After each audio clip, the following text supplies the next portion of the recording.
우리에게 세상에서 주는 기쁨이 아니고 돈과 재물을 통해서 얻는 기쁨이 아니라 하늘의 기쁨을 주신 하나님께 찬양을 돌려드립니다. 좋으신 하나님 맞죠? 참으로 좋으신 하나님 맞죠? 우리가 부르는 찬양 중에 좋으신 하나님, 좋으신 하나님, 참 좋으신 하나님이라는 찬양이 있습니다. 그런데 그것은 곧 선하신 하나님, 선하신 하나님, 참 선하신 하나님이라는 의미이기도 합니다. 그러나 사탄은 하나님이 선하다는 사실을 믿지 못하게 하고, 그래서 하나님의 선하심을 신뢰하지 못하게 하고 의심하게 만드는 장본인입니다.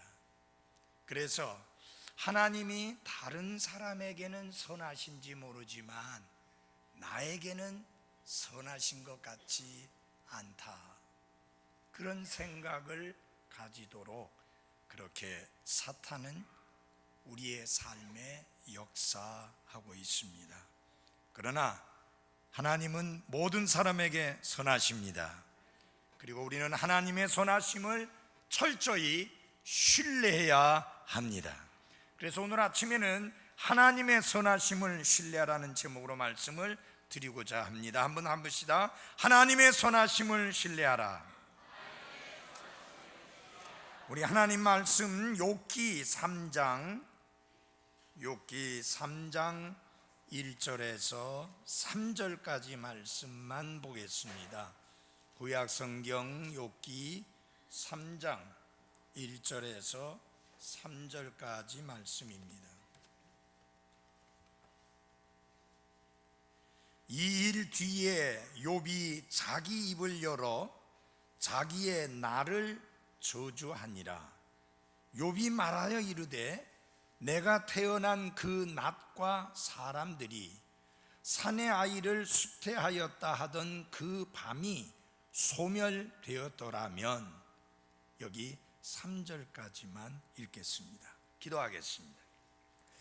하나님 아버지, 이 시간 특별히 그 몸이 아프거나 또 생활 속에서 힘들고 어려운 시련을 겪고 있거나 언제쯤이나 이 캄캄한 터널을 통과하게 될지 암담한 생각 속에 힘든 삶을 보내고 있는 성도들이 있다면, 하나님 아버지, 특별히 그분들을 위해서 기도합니다.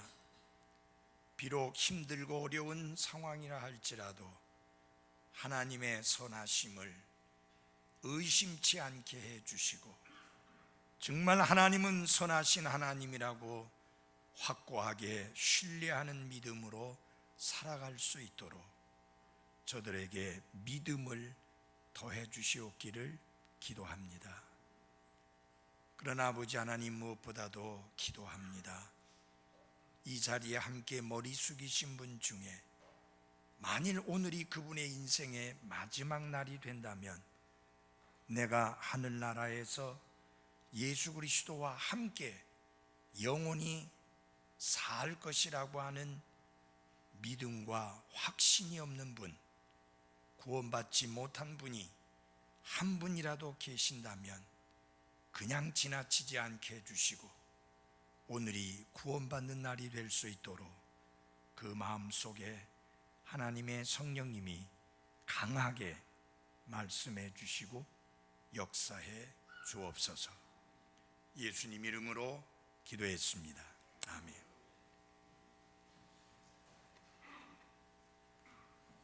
존 헨리 뉴먼이라고 하는 목사님은 그가 잊지 않으려고 중요한 골자를 적어 놓은 비망록에 1877년 암으로 사망한 젊은이의 아버지를 위해서 다음과 같은 내용의 글을 썼습니다. 하나님은 그분을 위해 무언가 특별한 봉사를 하도록 나를 창조하셨습니다. 하나님은 다른 사람에게 맡기지 않은 일을 내게 맡기셨습니다. 내게는 사명이 있습니다. 그것이 무엇인지 이 생에서는 전혀 모를 수 있지만 내세에서는 반드시 그것에 대해 듣게 될 것입니다. 그러므로 나는 하나님을 신뢰할 것입니다. 내가 어떤 존재이든 간에 나는 결코 버림을 당하지 않을 것입니다. 내가 병중에 있다면 내 병을 통해 하나님을 섬길 수 있습니다. 내가 슬픔 가운데 있다면 내 슬픔이 하나님을 섬기게 할 수도 있습니다. 하나님은 어떤 일도 헛되게 하지 않으시기 때문입니다. 하나님은 자신이 무엇을 하고 있는지 정확히 알고 계십니다. 하나님은 내 친구들을 데려가실 수도 있습니다. 이방인들 가운데 나를 내던지실 수도 있습니다. 내가 버림받았다는 느낌이 들게 하실 수도 있고 내 혼이 낙심하게 할 수도 있고 미래가 도무지 보이지 않게 하실 수도 있지만 하나님은 자신이 무엇을 하고 있는지 분명히 알고 계십니다. 이것은 모든 그리스도인들이 고난의 골짜기를 통과하는 동안에 지녀야 할 믿음의 시각입니다. 이와 같이 하나님을 신뢰하는 것은 감정에 지배되는 문제가 아니라 의지의 문제요, 믿음의 문제라는 것을 명심해야 할 것입니다. 여러분이 진정으로 하나님을 신뢰하기로 선택을 한다면 여러분의 감정 또한 그렇게 따라 붙게 될 것입니다. 특별히 우리가 주의해야 될 것은 뭐냐? 믿음보다는 감정으로 살려고 하는 유혹입니다. 우리는 어떠한 경우에도 하나님을 신뢰하며 그분의 선하심을 신뢰해야만 하는 것입니다. 그렇지 않으면 우리는 절망감에 압도당하고 말게 되는 것입니다. 그러므로 믿음이 우리의 감정을 지배하도록 해야 하고 결코 감정에 끌려 다니지 않도록 해야 하는 것입니다. 그렇다고 해서 하나님을 신뢰한다고 하면, 우리가 하나님을 신뢰하는 삶을 살면 결코 고통을 당하지 않는다는 그런 의미는 아닙니다. 오히려 고난 중에도 하나님께서 결국은 선을 이루시기 위해서 일하고 계시다는 사실을 믿고 살아가는 것을 의미하는 것입니다. 그러므로 재앙이 우리에게 닥친 이유를 도무지 알 수 없는 상황 속에서도 우리가 그리스도 안에서 안식하는 영을 가지게 될 때에 우리는 주님이 주시는 놀라운 평강을 누리게 되는 것입니다. 우리를 사랑하시고 그리고 모든 일에 뛰어나시며 지혜로우신 하나님 그리스도 안에서 우리가 안식하게 될 때에 우리는 인간의 혼이 알 수 있는 유일한 안식과 위로를 누리며 살게 될 것입니다. 여러분 기억하십시오. 우리가 겪는 시련이 아무리 크고 고통이 아무리 심하다 하더라도 하나님이 주시는 평강은 그보다 훨씬 더 크고 넓다고 하는 사실을 명심하시기를 바랍니다. 마침내 욥이 그 입을 열어 말하기 시작합니다. 우리가 욥기 2장 뒤끝을 보게 되면 욥의 세 친구들이 욥을 위로하기 위해서 왔는데 욥의 모습이 너무나 처참하고 암담함을 보기 때문에 일주일 동안 밤낮 한마디 말도 하지 않고 욥 곁에서 침묵을 지키고 있었고 욥 자신도 침묵을 지키고 있었습니다. 여러분, 지난번에 말씀드렸죠? 왜 욥의 친구들이 욥에게 말을 걸지 않았는가? 욥을 죽은 사람 취급했습니다.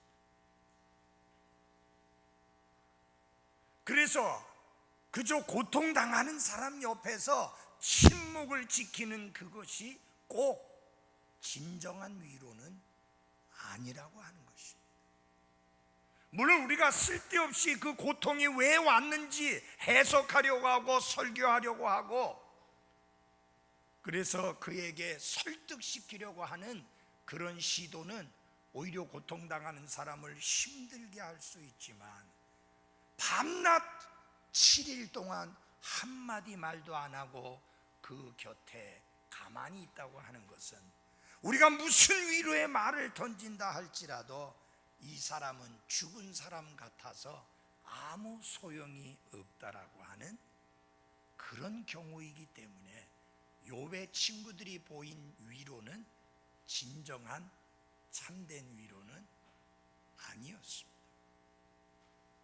그러니 욥이 먼저 말을 걸 수도 없었고 그래서 밤낮 7일 동안 친구들과 욥 사이에 침묵이 오가게 된 것입니다.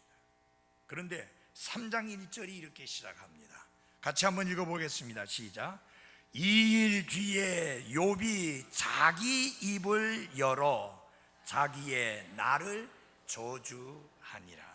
이 일 뒤에는 무엇을 말하느냐? 욥의 친구들이 찾아와서 7일 동안 밤낮으로 침묵을 지키며 아무 말도 하지 아니한 그 일 뒤에 마침내 침묵이 깨지고 있습니다. 밤낮 이래 동안의 침묵 뒤에 마침내 욥이 침묵을 깨고 있는 것입니다. 욥은 죽은 사람도 아니고 말 못하는 짐승도 아니고 그는 생각과 감정이 있는 인간입니다. 그래서 그는 드디어 입을 열어 말하게 되는 것입니다. 그런데 사실상 여기 욥이 하는 말은 친구를 향해서 하는 말도 아니고 하나님을 향해서 하는 말도 아니고 이것을 독백이라고 하는데 스스로 중얼거리는 그런 소리입니다. 욥은 여기서 하나님께 말씀드리고 있는 게 아닙니다. 그저 자기 자신과 말하고 있을 뿐입니다. 그렇지만 그의 말을 친구들이 들릴 만한 거리에 있었고 또 하나님이 듣고 계신 것만은 분명한 사실입니다. 하나님이 사랑 가득한 아버지의 마음으로 욥이 혼자 중얼거리는 소리를 듣고 계신 게 확실합니다. 그렇다 할지라도 욥은 이 상황에서 자신이 하는 말을 인내하며 듣는 귀가 있다는 사실을 전혀 눈치채지 못하고 혼자서 중얼거리고 있습니다. 사랑하는 그리스도인 여러분, 욥의 고통과 시련과 고난과 재앙을 보면서 우리가 한 가지 깨달아야 될 사실이 있습니다. 그것은 무엇이냐면은 아무리 하나님 앞에서 경건하게 살고 있는 그리스도인이요, 아무리 그가 하나님 앞에서 반듯한 삶을 살고 있는 진정한 그리스도인이라 할지라도 때로는 캄캄한 절망과 고통의 톤내를 지나게 될 때가 있다라고 하는 사실입니다. 어둠이 찾아오기 전에 진정한 그리스도인으로 인정받은 그 그리스도인에게도 이렇게 힘들고 고통스러운 터널을 통과해야 될 때가 있는 것입니다. 어둠이 찾아왔을 때도 계속 진정한 그리스도인으로서 아름다운 간증을 남기는 그 그리스도인에게도 힘들고 어려운 고통이 찾아올 수 있다고 하는 것입니다. 그리고 그 긴 어둠이 지나간 뒤에 진정한 그리스도인으로서 하나님께 최종적으로 인정을 받은 그리스도인이라 할지라도 그의 삶에 고통이 따를 수도 있다는 사실을 우리는 기억해야 할 것입니다. 그러므로 고통당하는 그리스도인에게 찾아가서 당신이 왜 어떤 죄를 하나님께 범하고 왜 하나님께 어떻게 불순종해서 그런 시련, 그런 고통, 그런 재앙, 그런 아픔을 겪게 되었느냐고 따지고 묻는 큰 잘못을 저질러서는 안 되는 것입니다. 진정한 그리스도인이 전혀 죄에 빠지지 아니하고 예수 그리스도를 신뢰하는 믿음에서 조금 더 멀어지지 않는다 할지라도 고통을 겪고 시련을 당하고 아픔을 경험할 수 있다는 사실을 우리는 잊지 말아야 합니다. 왜냐하면 이것은 매우 중요한 진리이기 때문인 것입니다. 모든 고통이, 모든 아픔이, 모든 시련이, 모든 슬픔이 죄 때문에 오는 것은 아닙니다. 그러므로 시련을 겪고 있는 사람들, 가슴이 찢어지는 고통을 겪고 있는 사람들을 찾을 때에 우리는 그 앞에서 말을 조심해야 하는 것입니다. 욥기 1장 1절로부터 2장 10절에서 욥은 가슴이 찢어지는 상실을 경험합니다. 단 하루 만에 가진 재산을 다 잃었습니다. 10명의 자녀들을 몽땅 다 잃었습니다. 하루에 일어난 일입니다. 그리고 마침내 그의 건강마저도 망가지고 말았습니다. 사실 욥은 전혀 듣지 못했지만 여러분과 저는 하늘의 대화, 곧 하나님과 사탄 사이에서 오간 대화를 들었고 알고 있습니다. 하나님은 사탄에게 욥을 괴롭히도록 우리로서는 좀 납득이 되지 않는 끔찍한 허락을 하십니다. 그러므로 욥이 고통을 당한 것은 결코 자신의 죄 때문에 벌을 받고 있는 것이 아니라고 하는 사실입니다. 아니요, 정반대입니다.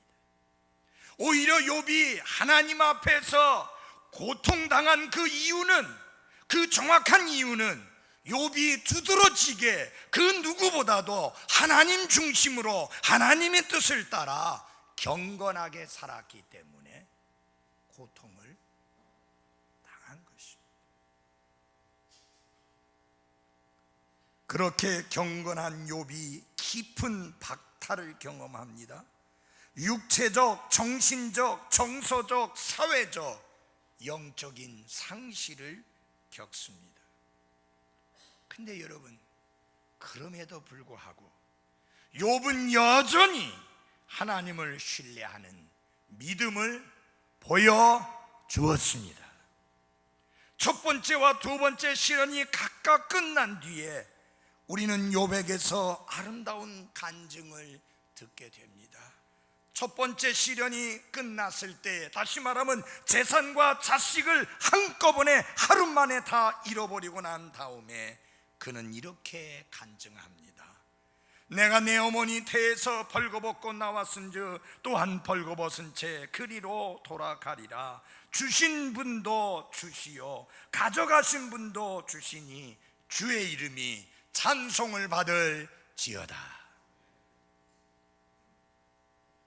우리가 무엇인가를 잃어버렸을 때 때로는 그게 사랑하는 자식일 수도 있을 때 우리가 배워야 될 믿음, 간증, 고백, 바로 그것이 주신 이도 하나님이시여 가져가시는 이도 하나님이시니 하나님을 찬송할지어다라는 그런 믿음과 고백을 배워야 하는 것입니다.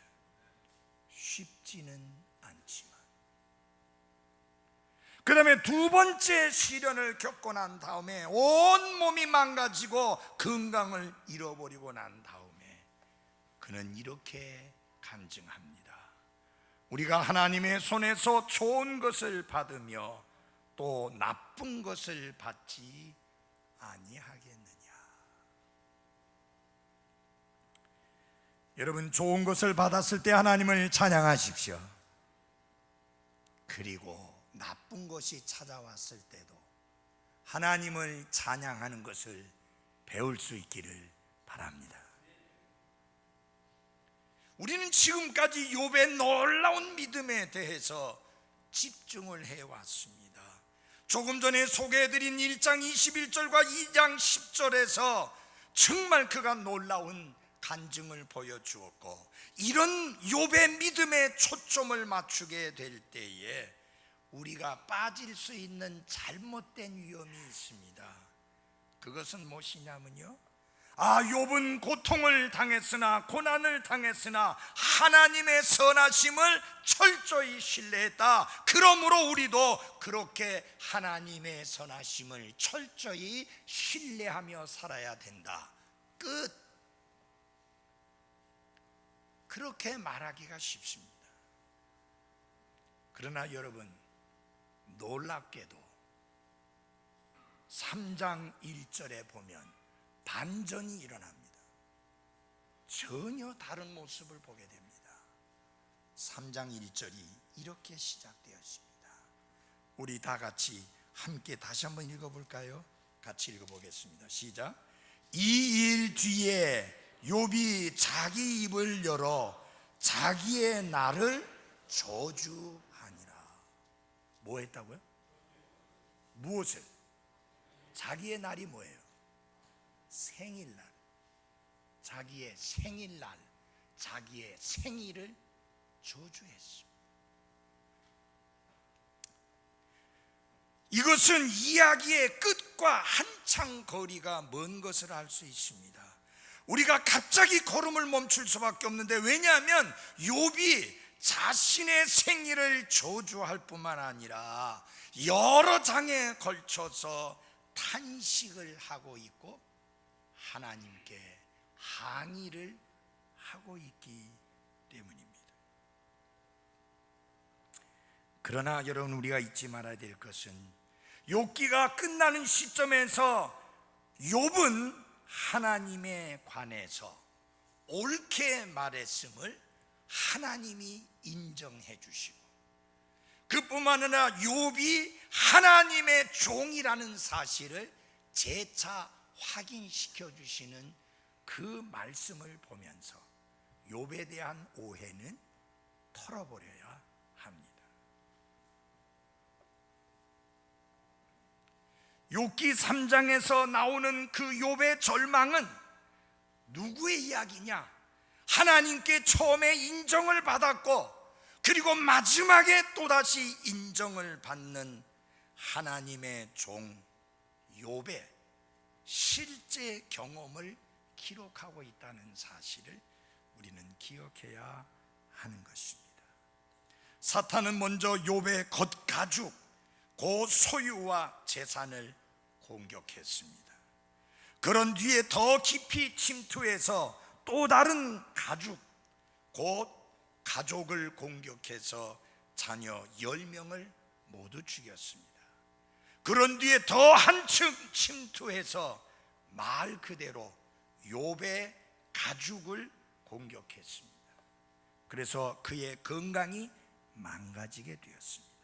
그뿐만 아니라 사탄은 훨씬 더 깊이 들어가서 욥의 마음을 공격했습니다. 여러분, 우리는 이제까지 욥을 봤습니다. 하늘의 대화를 들었습니다. 땅에서 일어나는 재앙을 보았습니다. 욥에게서 경건한 신뢰를 보여주는 아름다운 그의 신앙 고백도 들었습니다. 그리고 욥의 친구들이 곁에 앉아 밤낮 이래 동안을 무섭게 침묵할 때 욥이 겪은 외로움도 지켜보았습니다. 그래서 욥기 2장은 그의 고통이 극심한 것을 보므로 라는 말씀으로 끝나고 있습니다. 그리고요, 욥기 3장에서 처음으로 욥이 그의 마음을 쏟아내는 탄식을 우리가 듣게 되는 것입니다.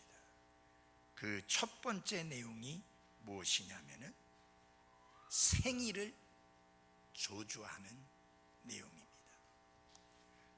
왜 그 생일을 저주하는 이 내용에서 왜 제가 여러분들에게 하나님의 선하심을 신뢰하라고 하는 제목으로 말씀을 전하느냐 하면, 그가 자기의 생일을 저주했다는 것은 무엇입니까?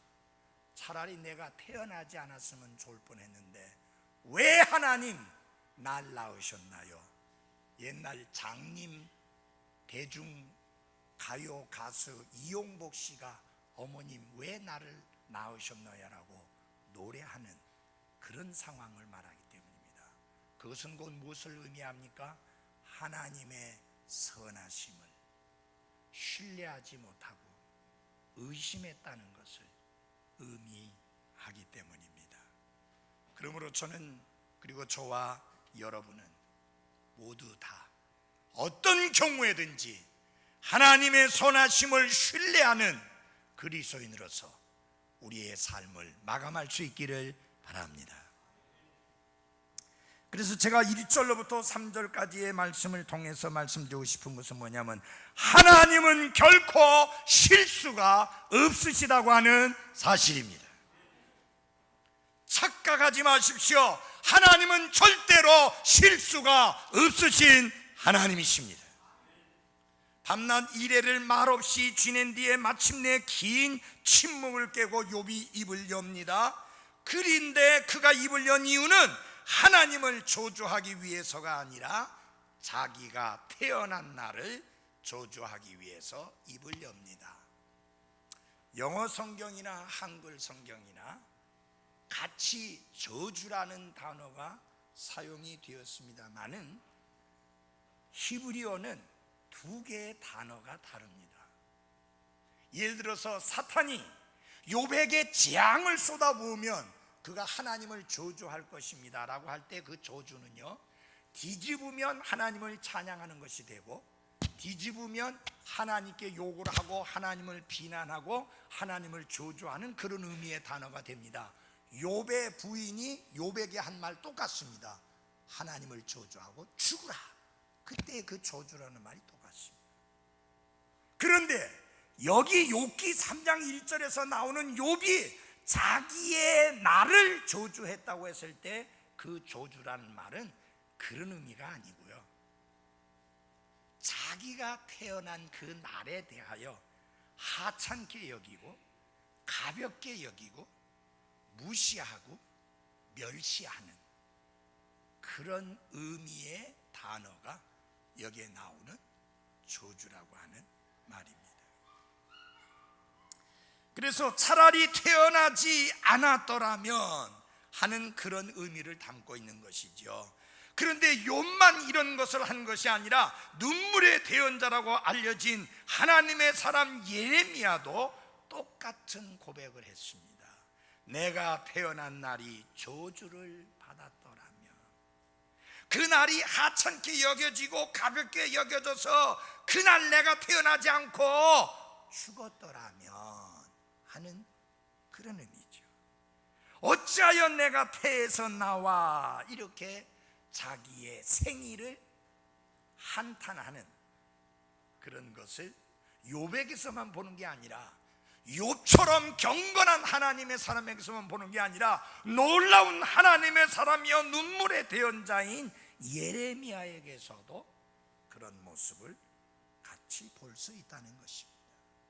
근데 여기에서 여러분 절대 착각하지 말아야 될 것이 있습니다. 여기 욥이 한 이 말은 차라리 죽었으면 좋겠다라는 그런 말하고는 사뭇 다른 말입니다. 비록 욥이 그런 심정을 여러 번 털어놓기는 했지만 여기에서 욥이 하는 말은 차라리 죽었으면 좋겠다라고 하는 그런 말이 아니고요, 어떤 경우에도 욥은 자살에 관하여 말한 적이 없습니다. 그러므로 여러분, 어떤 경우에든지 자살은 합리화될 수 없습니다. 자살은 하나님의 뜻이 아닙니다.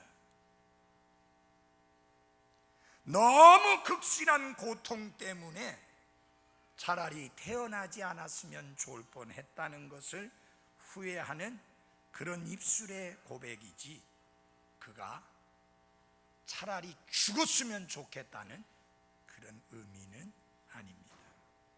여러분, 여기에서 우리는 사탄이 형편없이 패배하고 무너지는 것을 볼 수 있는데요, 사탄이 원하는 게 뭡니까? 하나님을 저주하는 것입니다. 사탄은 그것을 기대하고 바랐습니다. 그러나 욥은 절대로 하나님을 저주하지 않았습니다. 하나님을 저주한 것이 아니라 말 그대로 그저 자기가 태어난 날을 한탄해 했을 뿐입니다. 슬픔과 혼란이 너무나 커서 욥은 자신이 결코 태어나지 않았으면 하고 바랐을 뿐이지, 하나님은 왜 자신을 태어나게 하셨는지 의문을 제기했지만 결코 하나님은 저주하지 않았습니다. 사랑하는 여러분, 사탄은요, 뭐라고 하나님 앞에서 호언장담을 했느냐 하면, 욥이 재앙을 만나면 하나님을 저주하리라고 호언장담을 했습니다. 2번이나 그런 소리를 짓거려댔습니다. 하지만 욥은 결코 하나님을 저주하지 않았습니다. 여기에 사탄의 패배가 있습니다. 하나님 앞에서의 사탄의 호언장담은 형편없이 무너지고 말았습니다. 사랑하는 그리스도인 여러분이요, 사탄이 지금도 하나님 앞에서 어쩌면 그렇게 말할 겁니다. 그 형제가, 그 자매가, 그 그리스도인이 어려운 일을 당하면, 시련을 겪으면, 재난을 당하면 하나님을 저주할 것입니다. 내가 장담합니다 라고 큰 소리 치는데, 그의 큰 소리가 하루아침에 형편없이 무너져 내리도록 신실하게 하나님을 신뢰하는 믿음을 보이는 나와 여러분이 되기를 원합니다.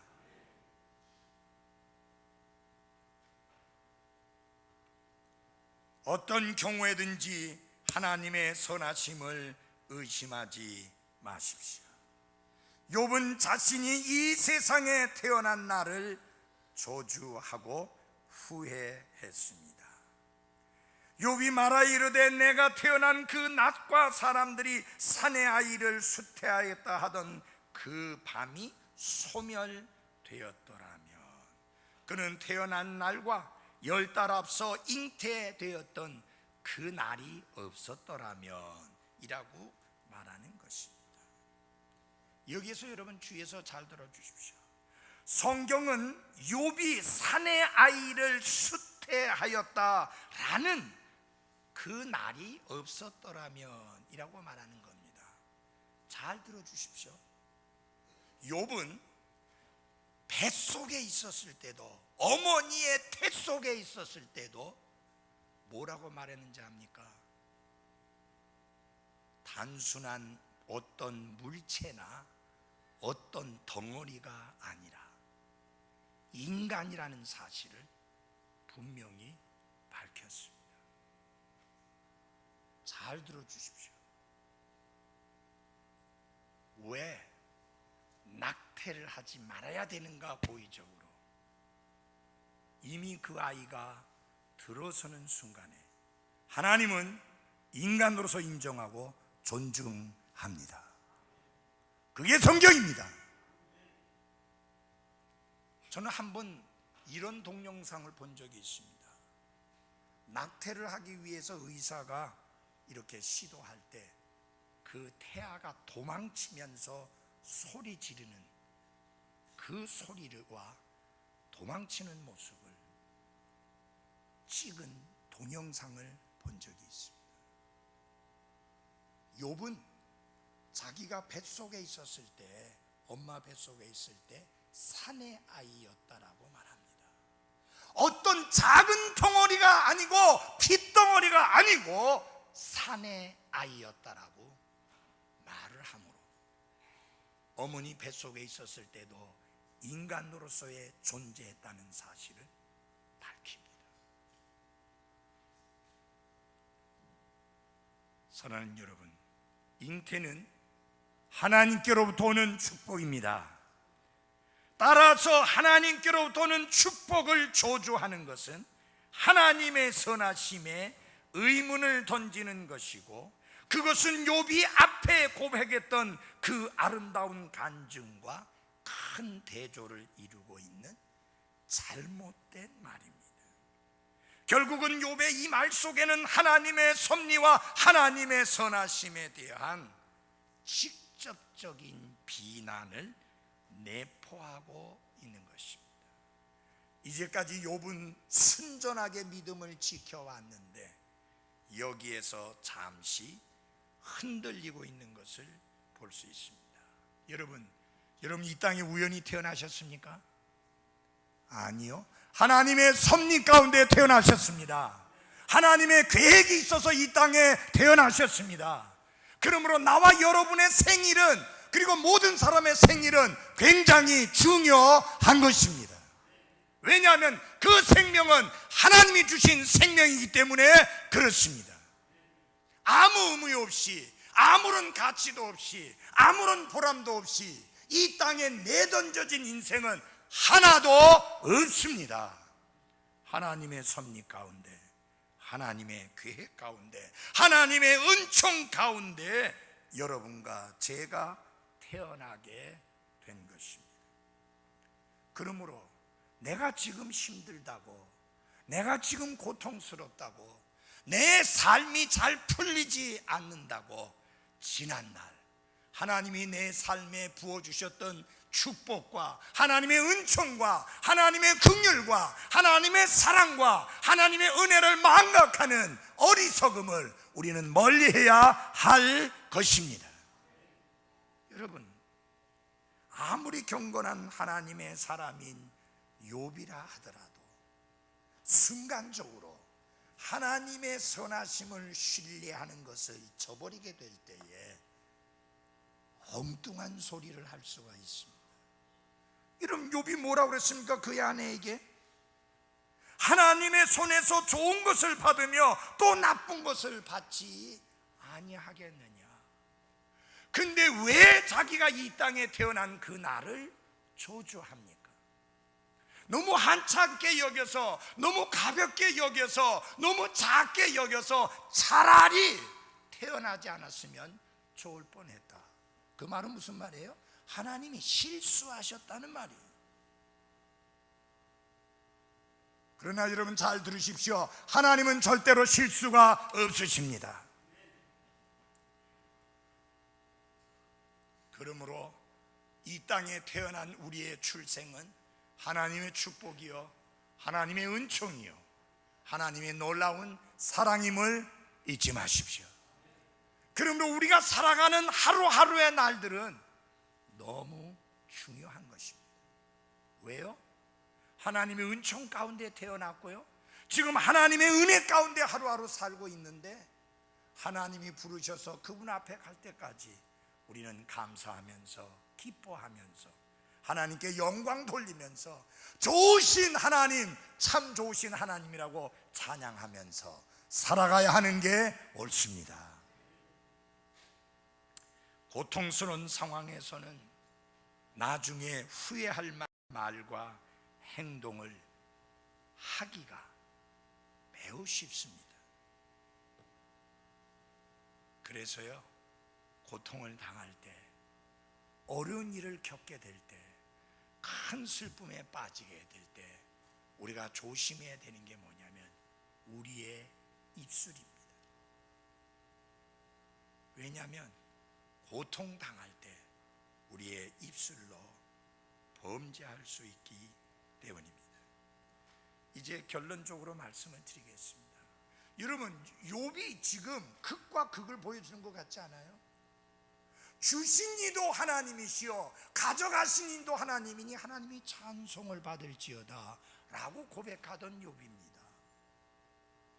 하나님께 좋은 것을 받으면 나쁜 것을 받지 아니하겠느냐라고 고백하던 욥입니다. 근데 왜 그런 욥이 자기의 생일을 저주합니까? 마치 하나님이 실수해서 이 땅에 태어난 것처럼. 여기에서 우리가 배워야 될 교훈이 있습니다. 구원받은 그리스도인에게는 한 가지 본성만 있는 것이 아니라 두 가지 본성이 있다고 하는 것입니다. 하나님께서 구원받을 때 우리에게 주신 하나님의 본성이 있고요, 그 다음에 본래 우리가 이 땅에 태어날 때 가지고 태어난 죄의 본성이 있습니다. 이 두 가지가 사이좋게 잘 지내고 있는 것이 아니라 이 두 가지 본성이 구원받은 그리스도인 안에서 싸우고 있습니다. 잘 들으십시오. 구원받지 않은 사람에게는 오직 하나의 본성만 있습니다. 죄의 본성만 있습니다. 그래서 그가 다시 태어나서 하나님의 본성을 받기 전까지는 전혀 하나님을 기쁘게 해드릴 수가 없습니다. 다시 태어나서 하나님께로부터 오는 하나님의 본성을 받아야 하나님을 기쁘게 해드리는 삶을 살 수 있습니다. 그것이 여러분이 구원받아야 될 이유입니다. 그것이 여러분이 다시 태어나야 될 이유입니다. 예수님은 가난한 사람 부자 만들기 위해서 오지 않았습니다. 병든 사람 건강하게 만들기 위해서 오지 않았습니다. 실패하는 사람 성공하게 만들기 위해서 오시지 않았습니다. 부정적인 사고 속에서 사는 사람에게 긍정적인 사고방식을 심어주기 위해서 오신 것이 아니라 잃어버린 죄인을 찾아 구원하기 위해서 오셨습니다. 그러므로 인간에게 있어서 제일 중요한 게 뭐냐? 교회당 나오신 거 너무 잘하셨습니다. 그러나 더 중요한 게 있습니다. 구원받으셔야 합니다. 왜? 구원받지 못하면 멸망을 당하기 때문입니다. 혹 이 자리에 계신 분 중에서 한 분이라도 구원받지 않으신 분이 있다면 구원받으셔야 합니다. 저는 여러분이 얼마 동안 교회를 다니셨느냐고 묻는 게 아닙니다. 성경을 얼마나 잘 알고 계시느냐고 묻는 게 아니에요. 교회에서 베푸는 어떤 의식을 받았느냐고 묻는 게 아니에요. 2번 태어난 적이 있느냐, 다시 태어난 적이 있느냐, 구원받은 적이 있느냐고 묻는 것입니다. 진지하게 여러분 자신을 점검해 보십시오. 내가 구원받은 날이라고 말할 수 있는 that day, 그 날이 있었는지, 내가 다시 태어난 날이라고 말할 수 있는 그 날이 있었는지, 이건 반드시 짚고 넘어가고 확실히 해야 될 부분입니다. 우리에게 두 가지 본성이 있어서 이것이 끊임없이 안에서 싸우기 때문에 따라서 같은 입에서 찬송과 저주가 나오는 겁니다. 사랑하는 그리스도인 여러분, 우리의 믿음은 소멸될 수는 없어요. 그러나 쇠하여질 수는 있습니다. 그렇기 때문에 예수님께서 베드로에게 네 믿음이 쇠하여지지 않도록 내가 기도한다라고 말씀했습니다. 여러분을 위하여 기도합니다. 여러분의 믿음이 쇠하여지지 아니하고 흥하여질 수 있도록 기도합니다. 기도하겠습니다.